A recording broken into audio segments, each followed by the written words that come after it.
Now he hen.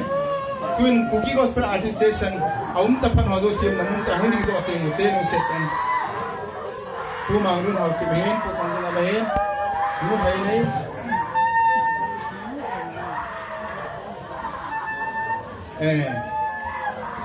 Amo changin pon hin ko piu ni so kyo phat ki chai nai tan te ki pa re.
Sun xót say lan cả ôi ôi gì